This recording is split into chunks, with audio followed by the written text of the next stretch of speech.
Pitch. There's a fly ball deep right center. That ball may be on through and over everything. It is gone. Home run. Absolutely fantastic.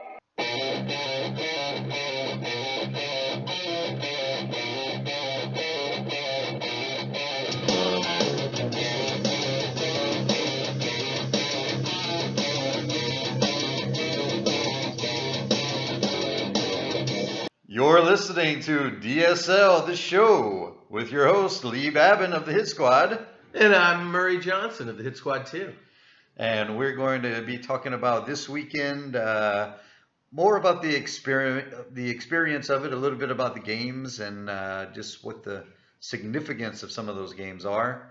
And, just kind of keep it short for what we're talking about overall. And let's get started. First, we are at Double-Header Saturday this weekend. Huge weekend, Lee Babin. Huge weekend. First time ever in DSL history. Double-Header DSL Saturday at Hyojin Mountain Park, somewhere out near Huawan. I haven't actually found the son of a bitch yet, but we'll try and take care of that tomorrow so we have most of our team on time. But yeah, Double-Header Saturday. Every team playing 2 games. They're grouped into groups of 4. So we got 4 teams playing in the morning / mid-afternoon, and then late afternoon to early evening kind of thing. The teams of the morning are the Hit Squad, us, Dustin's team, the All Balls, Chris Queasley's the She-Ball, and last but definitely not least, who was the other Baker's group? Dozen. Oh, Baker's Dozen, Corey's team, yeah. And then in the afternoon, you've got Greg's team, the Dirtbags, the Mavericks with Brandon Brown, Kyle and Projectile Dysfunction, and Mike Miller with the Beards and Beavers. Okay, so to me, like the number of games that we're playing, the significance of the Saturday is kind of twofold. We've got 2 divisions coming together for the first time this season.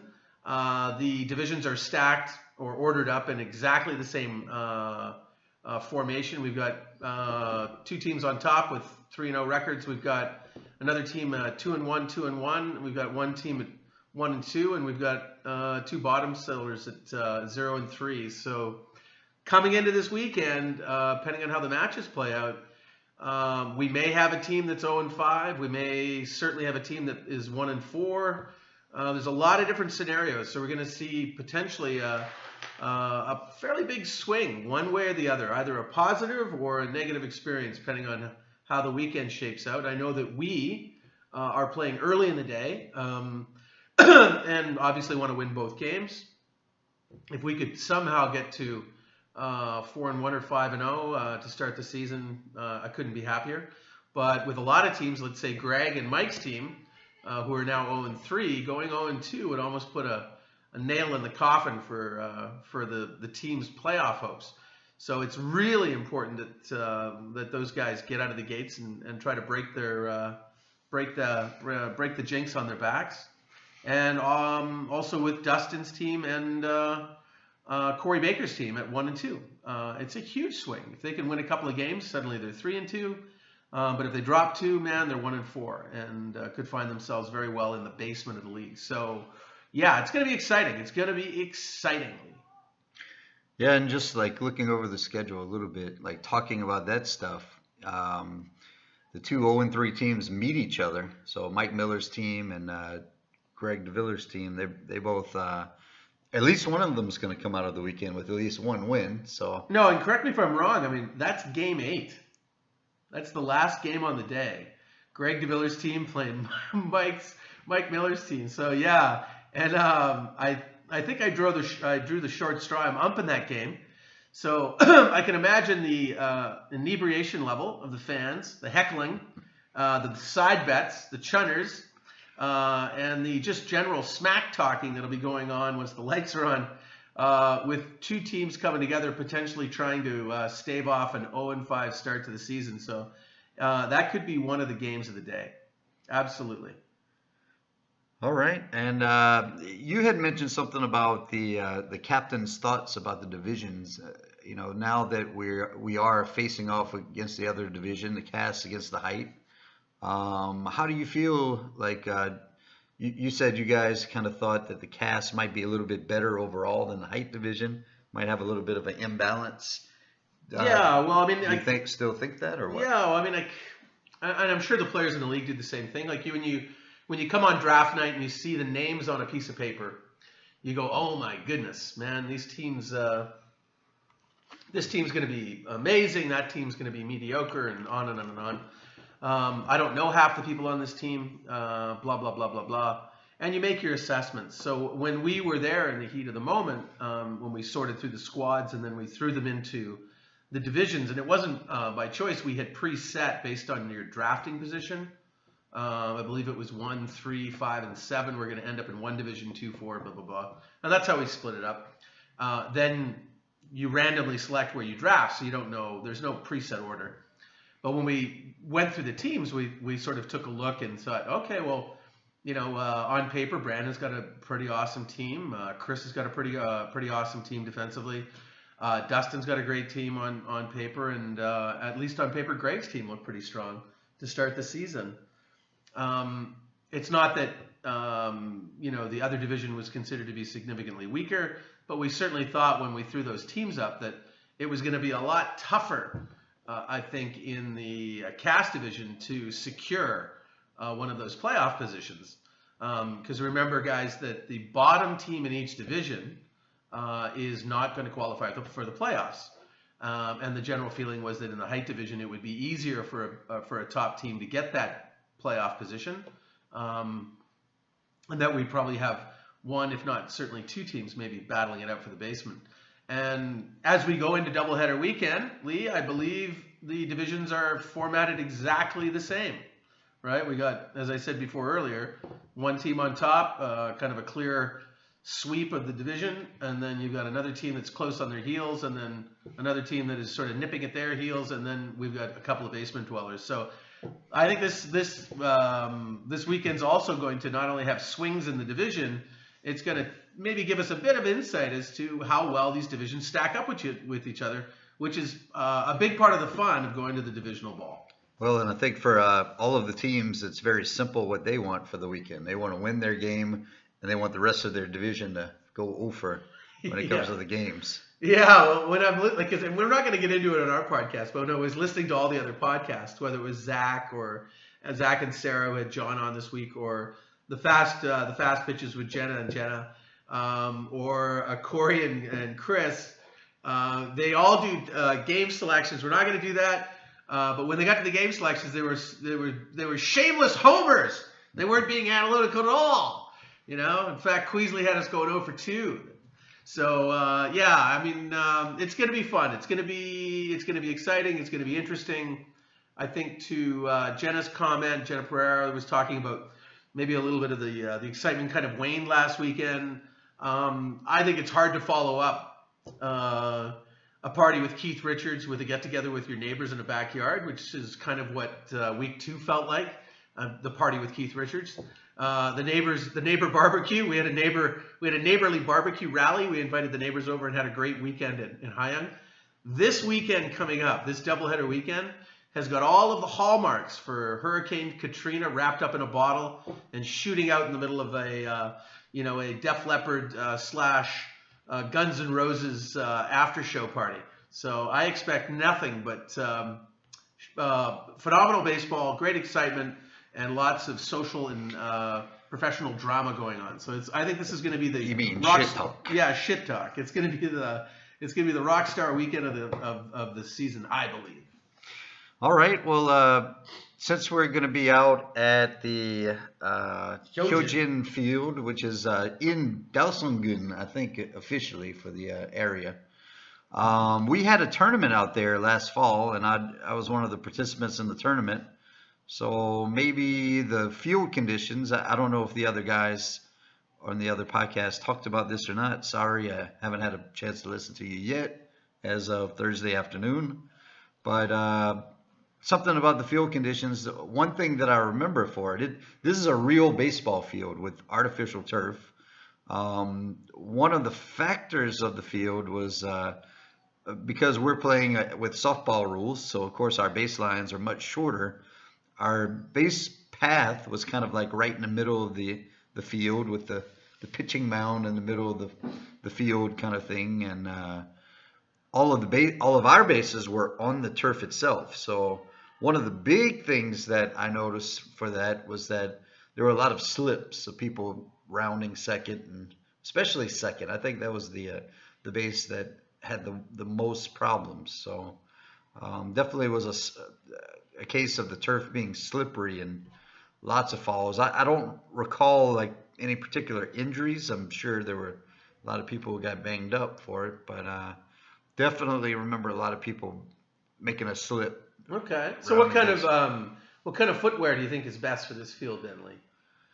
Well, my experience with turf is very limited, but I wore my regular rubber cleats, and I didn't fall down for it, so it was still slick.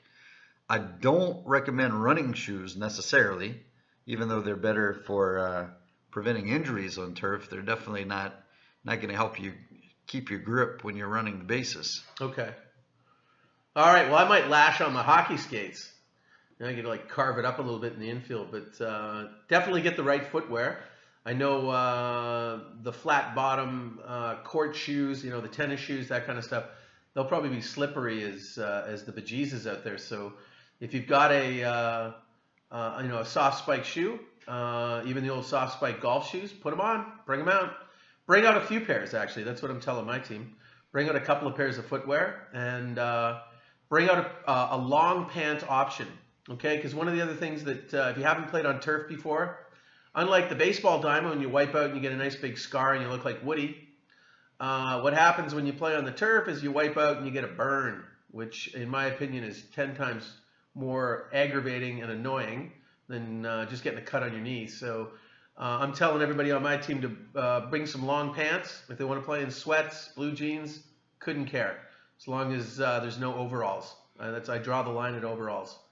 Yep, and for the infielders, there's that the middle of the infield pitching mound factor. So be ready for a few crazy hops out there. It seems like there were, the ball would just kind of shoot up into the air sometimes for certain things. So, all right, well, field conditions. We can also talk about this weekend is not only the doubleheader weekend, but also we're going to have some team parties. Parties. Tell us about that, Murray. Yeah, you are the party leader here, right? The party aficionado. Yeah, we're going to be the hit squad's having their team party for all intents and purposes right after our games. We've gotten together as a squad.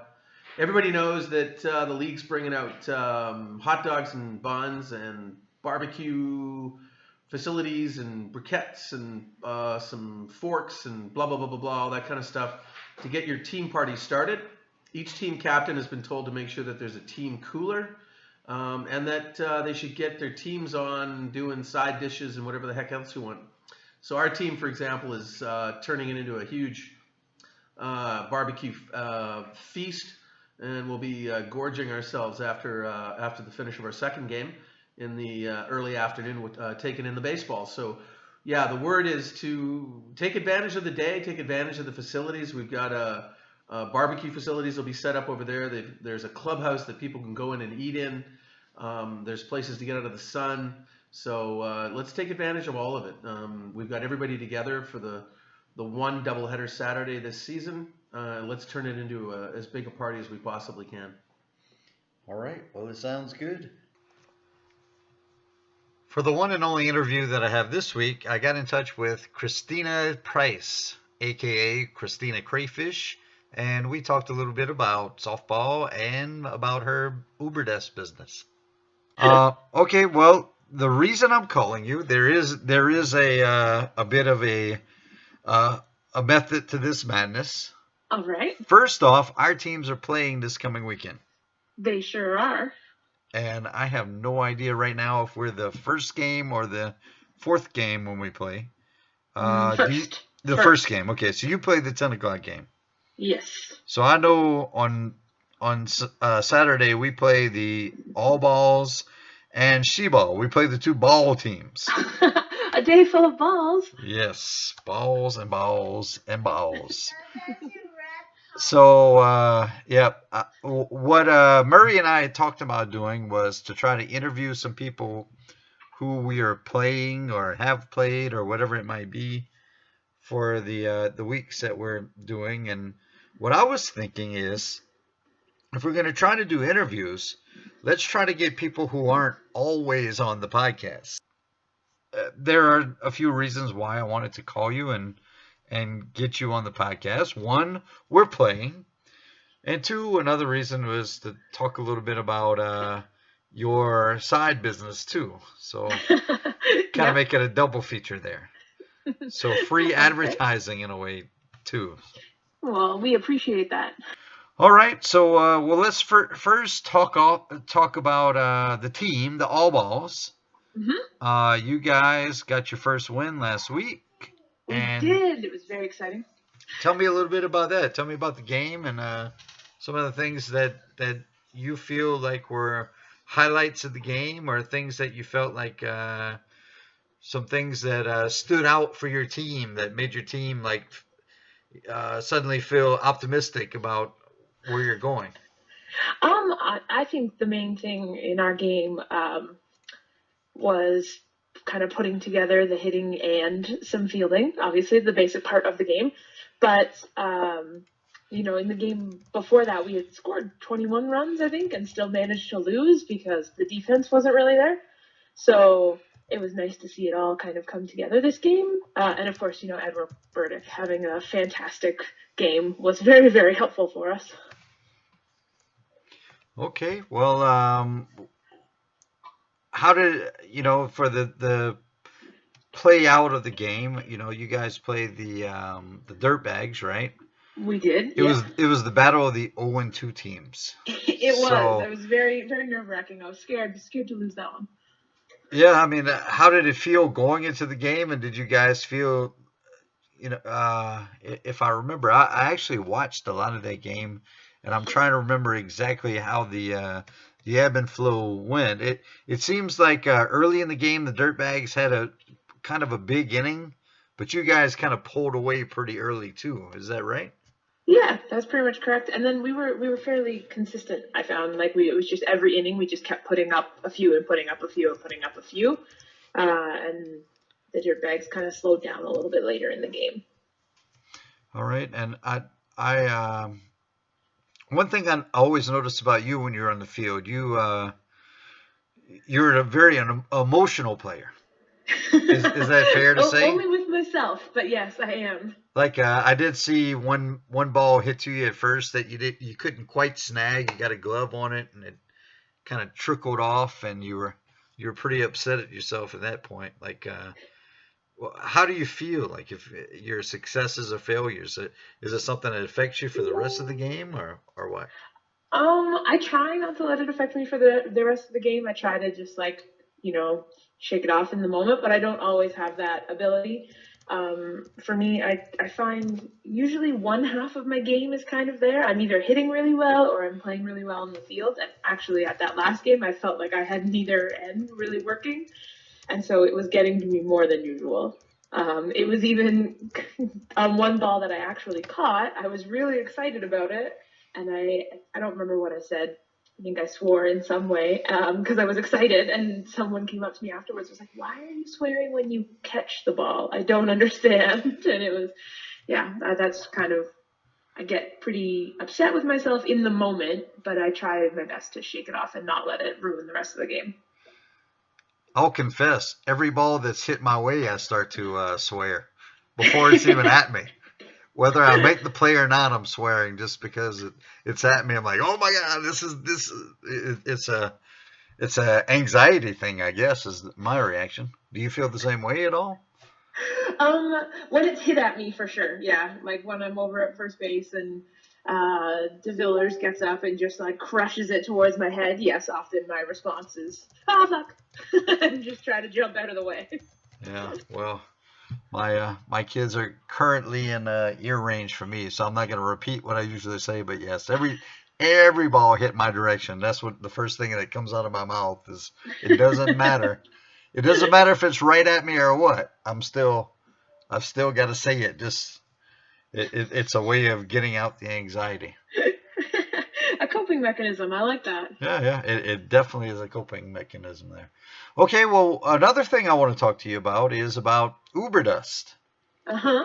You and your husband, Lucky, you've started your own little side business within the league, right? You are food producers of the, correct me if I'm saying this wrong at all, but the Indian, Nepalese, Pakistani variety of foods.